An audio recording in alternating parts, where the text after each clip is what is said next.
Hey guys, welcome back to my channel. आज हम start करने वाले हैं क्लास 11 बायोलॉजी के एक बहुत ही ज़्यादा इंपॉर्टेंट टॉपिक थायराइड ग्लैंड। इस वीडियो में हम समझेंगे कि थायराइड ग्लैंड क्या होता है, जैसे कि उसका लोकेशन कहाँ है, उसका कौन सा स्ट्रक्चर है, इसमें से कौन कौन से इंपॉर्टेंट हार्मोन रिलीज होते हैं, जो एग्ज़ाम और नीट दोनों के लिए बहुत ही ज़्यादा इंपॉर्टेंट होने वाली है। अगर आपको ये वीडियो पसंद आए तो इसको लाइक एंड सब्सक्राइब करना ना भूलें। चलिए शुरू करते हैं कि थायराइड ग्लैंड क्या होता है। थायराइड ग्लैंड थायराइड ग्लैंड एक एंडोक्राइन डक्टलेस ग्लैंड है। डक्टलेस ग्लैंड उसे कहते हैं, वो क्या करता है, उसका पास डक्ट प्रेजेंट नहीं होता और अपना जो सिक्रेशन जैसे हार्मोन होता है वो डायरेक्ट ब्लड स्ट्रीम में रिलीज करता है। अब थायराइड ग्लैंड के लोकेशन की बात करें, ये प्रेजेंट होता है, जो ट्रेकिया होता है उसके सामने इंटीरियरली प्रेजेंट होता है और जो लैरिंक्स होता है उसके नीचे प्रेजेंट होता है। इसकी शेप की बात करें, जो थायराइड ग्लैंड का जो शेप होता है एक बटरफ्लाई शेप की तरह दिखता है और इसके पास दो लोब प्रेजेंट होता है, एक राइट में और एक लेफ्ट में।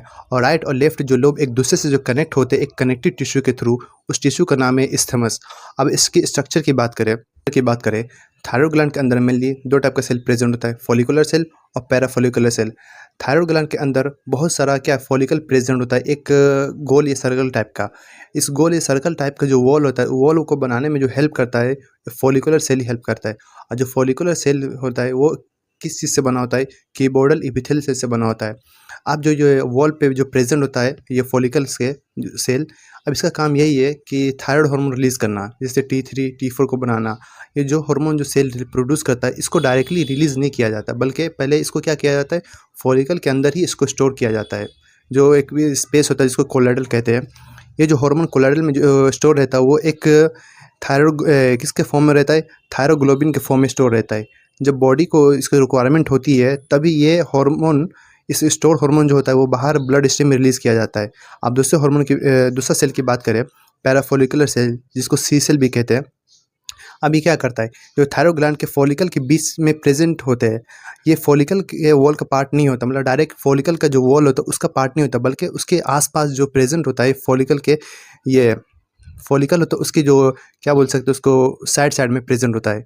अब इसका मेन फंक्शन यही है कि क्या करता है, ये एक टीसीटी हार्मोन रिलीज करता है, थायरोड कैल्सीटोनिन। ये थायरोड कैल्सीटोनिन का मेन फंक्शन ये है कि कैल्शियम लेवल को ब्लड के अंदर जो कैल्शियम लेवल बढ़ जाता है कम हो जाता है इसको रेगुलेट करने का काम होता है। अब हम देखेंगे हर एक हार्मोन के बारे में, हर एक। अब हम इसके फंक्शन की बात करें, सबका फंक्शन एक एक करके देखेंगे। पहला T3 का, T4 का और ये कैल्सीटोनिन का। T3 T3 का फुल फॉर्म ये है कि ट्राई आयोडोथायरोनिन।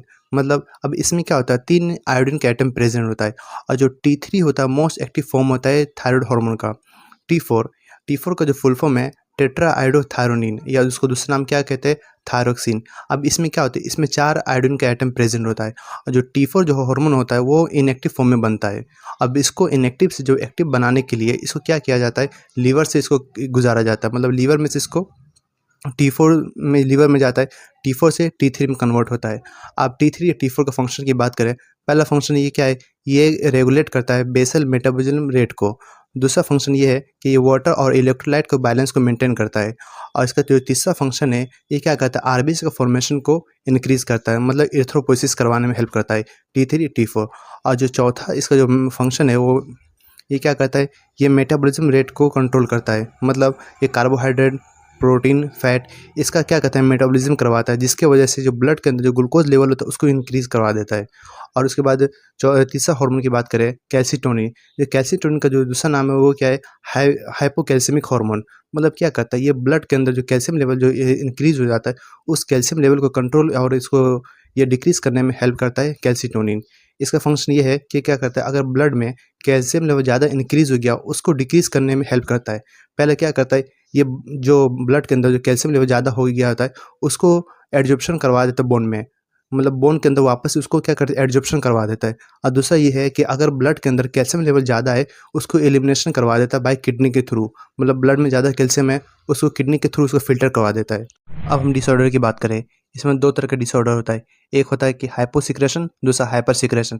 हाइपोसिक्रेशन में क्या होता है, जो T3 T4 हार्मोन होता है उसका कम रिलीज होना, और हाइपर सिक्रेशन में उसका ज़्यादा रिलीज होना।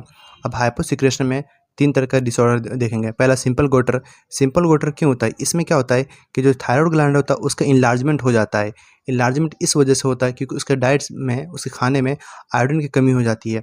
अब आयोडीन की कमी होने की वजह से जो थायराइड ग्लैंड है T3 और T4 हार्मोन बनाना कम कर देता है, और ब्लड में जो T3 T4 कम बनता है, तो जिसकी वजह से अब क्या है, पिट्यूटरी ग्लैंड क्या करता है, ये टीसीएच हार्मोन रिलीज़ करता है। अब ये क्या करता है, बार-बार इसको थायराइड ग्लैंड को स्टिमुलेट करता है कि T3, T4 हार्मोन ज़्यादा बनाए, जिसकी वजह से उसका जो है साइज़ होता है पहले से ज़्यादा एनलार्ज हो जाता है।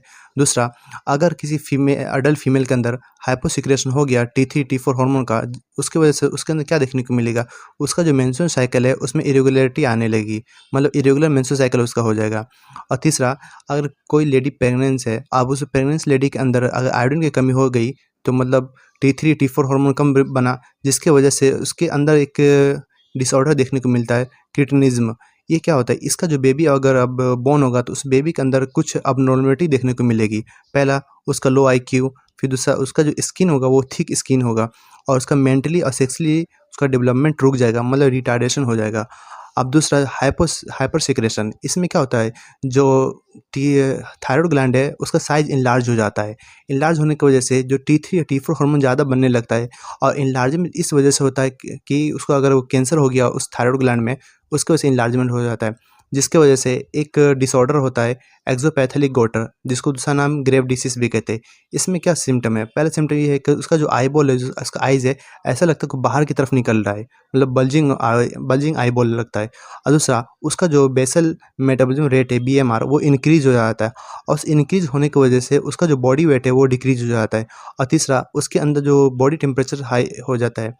तो ये था आज का लेक्चर। अगर आपको ये वीडियो पसंद आए तो इसको लाइक एंड सब्सक्राइब ज़रूर करें।